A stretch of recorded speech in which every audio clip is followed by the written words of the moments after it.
Bel grejasi operatsiyasidan keyin yana greja qaytalanishi mumkinmi degan savol tug'iladi. Ha, albatta qaytalanishi mumkin. Yo'q, umuman qaytarilmaydi, greja chiqmaydi degan javoblar bu mutlaqo noto'g'ri hisoblanadi. Bu retsidiv greja yoki retsidiv churra deyiladi.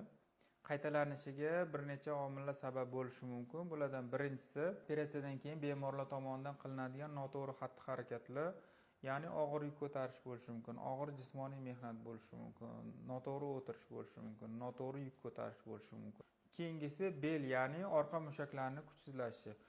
Odatda biza operatsiyadan keyin 1 oy muddatda yotoq rejimi tavsiya qilamiz va 1 oy muddatdan keyin aktiv hayotga, normal hayotga qaytish va jismoniy mashqlar bilan muntazam shug'ullanishni tavsiya qilamiz. Shu jismoniy mashqlar bilan muntazam shug'ullanmaslik bel mushaklarini zaiflashishiga olib keladi va disk churrasini qaytalanishiga sabab bo'lishi mumkin.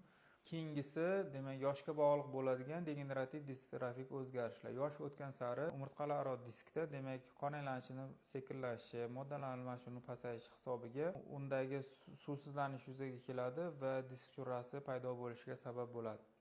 Keyingisi, demak, homiladorlikdan keyin hosil bo'ladigan disk churrasi. Homiladorlarda ham umurtqa pog'onasiga bosim oshishi natijasida disk churrasi paydo bo'lish xavfi yuqori bo'ladi. Keyingisi, ortiqcha vazndan xalos bo'lmaslik. Biz ko'pchilik bemorlarga ortiqcha vazndan xalos bo'lishni operatsiyadan keyin tavsiya qilamiz. Ortiqcha vazndan xalos bo'lmaslik ham qayta, ya'ni retsidiv disk churrasi paydo bo'lishiga sabab bo'lishi mumkin.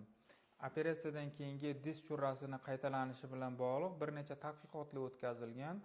Bulardan 3tasini sizlarga sanab beraman. Birinchi tadqiqot 2003-yilda Kerridge tomonidan o'tkazilgan Spine jurnalida chop etilgan ma'lumotga ko'ra, operatsiyadan keyingi disk churrasi hosil bo'lishiga 70% holatlarda, demak, diskni to'liq tozalanmasligi sabab qilib ko'rsatilgan.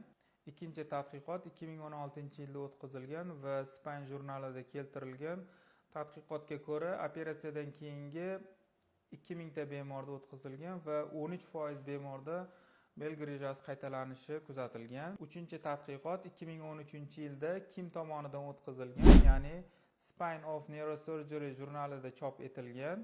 Bu tadqiqotga ko'ra, demak, endoskopik usulda operatsiya qilingan, ya'ni yopiq usulda operatsiya qilingan bemorlarda ochiq usulda operatsiya qilingan bemorlarga nisbatan qayta disk churrasi paydo bo'lish xavfi pastligi kuzatilgan.